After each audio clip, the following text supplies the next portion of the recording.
Well, joining me now is Dr. Duncan Robertson, who is Policy and Strategy Analytics Academic at Loughborough University's School of Business. A very good morning to you, Dr. Robertson.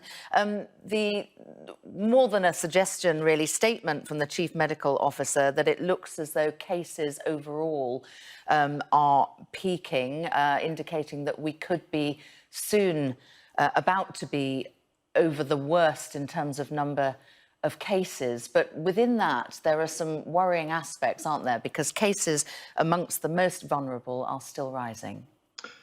That's right. And, if you look at the heat map that's for, for figures up to the 10th of January, we can see that we've had this sort of relentless increase in these last few weeks. And of course, time here goes from left to right, and age goes from young on the bottom to old at the top. And it's that top right figure that's of some concern. Most other age groups are starting to come down in terms of the number of cases, and these are detected cases. But what we see is we still have a rise in the over 80s, and these are, of course, the most vulnerable people. And this is still a concern. And of course, if you look at who should be vaccinated first, according to the JCVI priority list, number one is care home residents. And we're still quite a bit behind in terms of getting everyone in care homes and the workers in care homes vaccinated. So that top right figure is still a concern, but overall figures are starting to plateau. And I think they're not necessarily going to come down very quickly. We do know, don't we, that whatever we see with case numbers, the hospitalisations follow through some sort of 10 days to 2 weeks later. And what's troubling when I look at the data is that hospitalisations are rising still in all age groups. Well, you're absolutely right. There's this delay between when you get a case, when it's detected with a test, when people go into hospital, and potentially when people go into ICU. And this is the the heat map for people going into ICU or HDU. And your film there showed high dependency units. And these generally tend to be the sickest patients. And as you can see, it's starting to affect younger people. So the sort of 45 to 64-year-olds are starting to show up quite significantly in the number of people going into into ICU and high dependency units. And even between the 15 to 44-year-olds are starting to make an appearance. And this is the real pressure at the moment. It's the number of beds that are available in ICU and high dependency units. And this is the real stress on the system. I don't know whether your analysis sheds any light on what I'm about to ask you, but the fact that more people of the younger age cohorts are appearing in hospital, they're appearing in intensive care.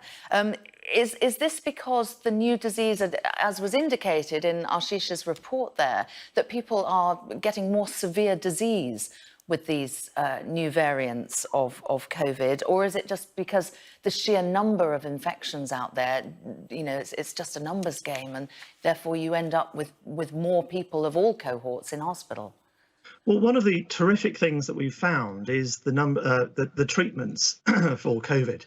So whereas in perhaps the first wave, some of the sickest patients would have died, now with dexamethasone and other treatments, people survive. And that's fantastic news. But it does put extra pressure on beds because, of course, as people survive, they take up beds in terms of recovery. So what we're seeing is actually the number of people not just entering ICU and hospitals, but the actual number of people in hospital and ICUs is increasing as well. And this is this is a figure here of the number of people in what are called mechanical ventilation beds. And it's starting to go up. And even since these latest figures, it's gone up around another 10%. And this is the real stress on the system, is you're going to see more and more people entering ICU and potentially going to cause significant pressures. And this is when things like, cancer operations start to get cancelled. We've seen very cold weather today. People who may break bones, for example, they don't necessarily have the best treatment available to them. So this is the real pressure that we're under at the moment. From all of the data that you're showing there on the screen, I mean, I'm presuming that you think that there is a case for further tightening of restrictions given the pretty perilous state of the NHS.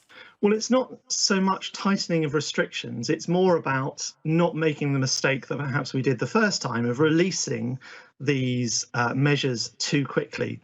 So, the Deputy Chief Medical Officer was very clear in the first wave that you don't want to release things too quickly. The Chief Scientific Advisor made the similar point yesterday.